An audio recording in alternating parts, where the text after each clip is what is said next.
യുകെയിലേക്ക് പുതുതായി കുടിയേറിയവർക്ക് 10 വർഷക്കാലം ഇവിടെ താമസിച്ചതിന് ശേഷം മാത്രമേ പിആറിന് അപേക്ഷിക്കാന് അർഹത നേടുകയുള്ളൂ എന്ന് കഴിഞ്ഞ തിങ്കളാഴ്ചയായിരുന്നു സർക്കാർ പ്രഖ്യാപിച്ചത്.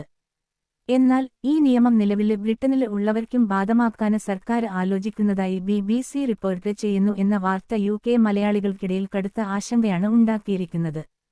ഈ നിയമം യുകെയിൽ നിലവിൽ താമസിക്കുന്നവരെയും ബാധിക്കും എന്നാണ് BBC റിപ്പോർട്ടിൽ പറയുന്നത്. നിയമപരമായ കുടിയേറ്റം കുറച്ചു കൊണ്ടുവരുന്നതിനുള്ള നടപടികളുടെ ഭാഗമായാണ് പുതിയ നിയമം നിലവിൽ വരുന്നത്. കൺസൾട്ടേഷന് നടത്തി പൊതുജനാഭിപ്രായം സ്വരൂപിച്ചതിനുശേഷം മാത്രമായിരിക്കും ഇക്കാര്യത്തില് ഒരു അന്തിമ തീരുമാനം എടുക്കുക. ഇക്കാര്യത്തില് വ്യക്തത വരുത്തിക്കൊണ്ടുള്ള രേഖകള് വരുന്ന ആഴ്ചകളില് പ്രസിദ്ധപ്പെടുത്തുമെന്നും റിപ്പോർട്ടില് പറയുന്നു.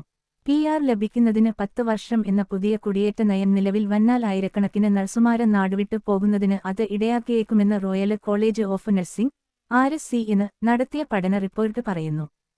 5 വർഷത്തിനുള്ളില് പിആർ സ്റ്റാറ്റസ് എന്ന വാഗ്ദാനം വിശ്വസിച്ച് യുകെയിൽ കുടിയേറിയ ആയിരക്കണക്കിന് വിദേശ നഴ്സുമാരെ നാടുവിടുന്നത് മലയാളികളിൽ മാത്രമല്ല ഇംഗ്ലണ്ടിന്റെ ആരോഗ്യമേഖലയിലും കാര്യമായി ബാധിക്കും എന്നാണ് വിശ്വസിക്കപ്പെടുന്നത്. ബ്രിട്ടീഷ് പൗരന്മാരുടെ ആശ്രിതരായ, ബ്രിട്ടീഷ് പൗരന്മാര് അല്ലാത്തവർക്ക് പിആർ സ്റ്റാറ്റസ് ലഭിക്കാന് 5 വർഷം മാത്രം യുകെയില് തുടർന്നാല് മതിയാകും എന്ന നിയമത്തിൽ മാറ്റമില്ല. അതുപോലെ തന്നെ ബ്രിട്ടനിലെ എക്കണോമിക്ക് സംഭാവന നൽകുന്ന ആളുകൾക്ക് പെട്ടെന്ന് തന്നെ പിആർ കിട്ടുന്ന സംവിധാനം കൊണ്ടുവരും എന്നാണ് അറിയുന്നത്. ന്യൂസ് 4 വേണ്ടി ജിൻസി കുര്യൻ.